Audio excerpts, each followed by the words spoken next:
ప్రియమైన వాళ్ళారా, ప్రభువైన యేసుక్రీస్తు నామమున ఈ యొక్క ఉదయకాల సమయమున మీ అందరికీ నా హృదయపూర్వక వందనాలు తెలుపుకుంటున్నాను.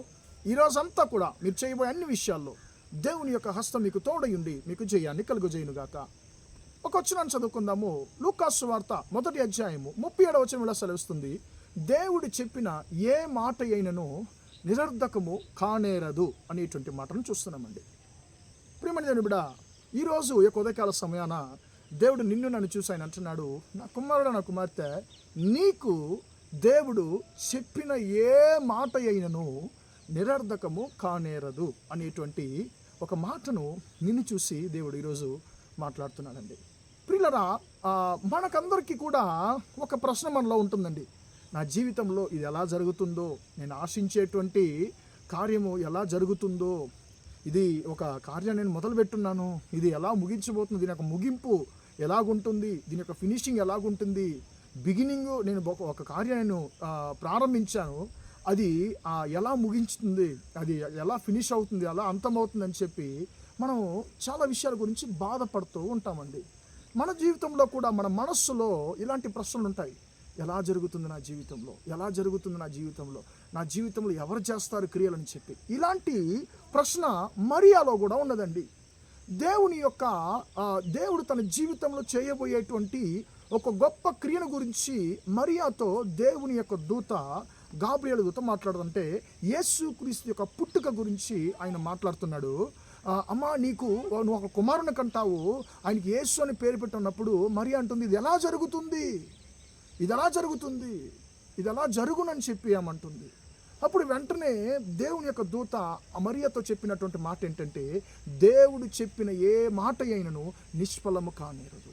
ప్రియమైన దేవుని బిడ్డ, నీ జీవితంలో దేవుడు నీకు ఇచ్చినటువంటి ఏ మాట కూడా, నీతో ఆయన పలికినటువంటి ఏ మాట కూడా నిష్ఫలము కానేరదు.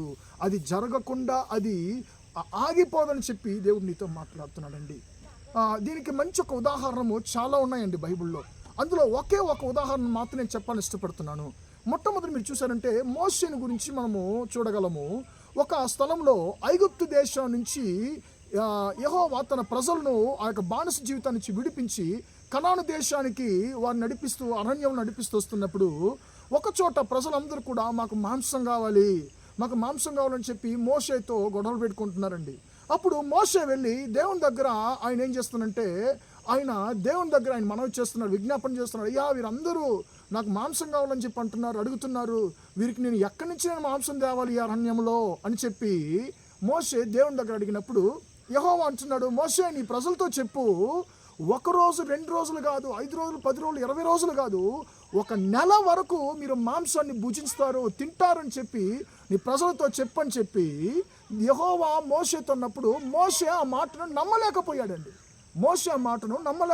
అయ్యా, ఇది ఎలా జరుగుతుంది? సముద్రంలో నుంచి ఎన్నో గొర్రెలను, వేల గొర్రెల మీద కోసం తీసుకొచ్చి వాటిని వధించినా కూడా వాటి యొక్క అవి వీరికి సరిపోతుందా, చాలునా అని చెప్పి యెహోవాతో అన్నప్పుడు ఆయన ఒక్క మాట అంటున్నాడు, యెహోవా బాహుబలము తక్కువాయనో, నా మాట నీ ఎడల జరుగునో లేదో అని చెప్పి నువ్వు చూస్తావని చెప్పి అన్నాడండి. చివరికి ఏం జరిగింది? అద్భుతకరంగా ప్రియులరా, మోషే అంటున్నాడు, అయ్యా, నాతో ఉండేటువంటి యుద్ధ పురుషులు మాత్రం 6 లక్షల మంది. యుద్ధ పురుషులు అంటే ప్రియులరా 20 వయసు నుంచి 60 వయసు వరకు ఉండేటువంటి వారు యుద్ధ పురుషులు అంటారండి. అప్పుడు 20 వయసు కింద ఉండేటువంటి 19 వయసు వరకు ఉండేటువంటి పురుషులు అంటే మగపిల్లలు ఆ యొక్క లిస్టులో రాలేదండి. 60 వయసుకు పైన ఉండేటువంటి ముసలి వాళ్ళు ఆ యొక్క లిస్టులో లేరు, స్త్రీలు ఆ యొక్క లిస్టులో లేరు, పిల్లలు ఆ యొక్క లిస్టులో లేరు. పిల్లరా, ఆ యొక్క ఇశ్రాయేలుతో అన్యజనులు కూడా ఐగుప్తు దేశం నుంచి బయలుదేరి వచ్చారని చెప్పి పరిశుద్ధ గ్రంథం తెలియజేస్తుంది. వారి యొక్క సంఖ్య అంతా కూడా ఇక్కడ చెప్పబడలేదండి. కానీ అంత కరెక్ట్గా లెక్కించి చూస్తే దాదాపు 25 లక్షల నుంచి 30 లక్షల వరకు ఆ యొక్క జనసంఖ్య ఉంటుంది అని చెప్పి కొంతమంది బైబిల్ స్కాలర్స్ అంటున్నారండి. ఇప్పుడు దేవుడు ఏమంటున్నాడు, 30 లక్షల మందికి నేను మాంసాన్ని ఇస్తాను, 1 నెల వరకు, అంటే 90,000లో నేను మాంసాన్ని ఇస్తాను చెప్పు అని చెప్పి దేవుడు అంటున్నాడండి. మోషే అది నమ్మలేకపోతున్నాడు, ఇది ఎలా జరుగుతుందయ్యా అని చెప్పి.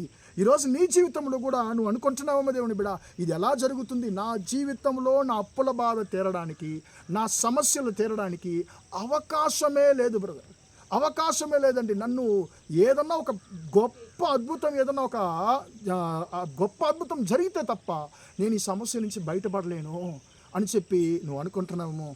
నువ్వు ఎదురు చూసేటువంటి వివరించలేనంత గొప్ప అద్భుతాన్ని దేవుడు నీ కొరకు చేస్తానని చెప్పి ఆయన ఈ ఉదయకాల సమయంలో నీతో మాట్లాడుతున్నాడు. ఆయన అంటున్నాడు, నా మాట ఏది నిష్ఫలము కాదు అని చెప్పి దేవుడు నీతో మాట్లాడుతున్నాడు.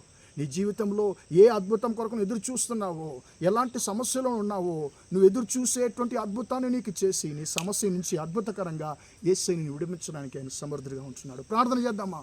ప్రేమగల మా తండ్రి, దయగల దేవా, ఇంతవరకు ఈ మాటలు విన్న మీ బిడ్డలు మీరు దీవించండి, ఆశీర్వదించండి తండ్రి. దేవుడు చెప్పిన మాట ఏది నిష్ఫలము కానేరదన్న మాట ప్రకారం తండ్రి, మీ బిడ్డల యొక్క జీవితంలో తండ్రి వారు ఎదురు చూస్తున్నటువంటి కార్యాలు తండ్రి వారి జీవితంలో 100% జరుగునుగా కానీ ప్రార్థిస్తున్నాను తండ్రి.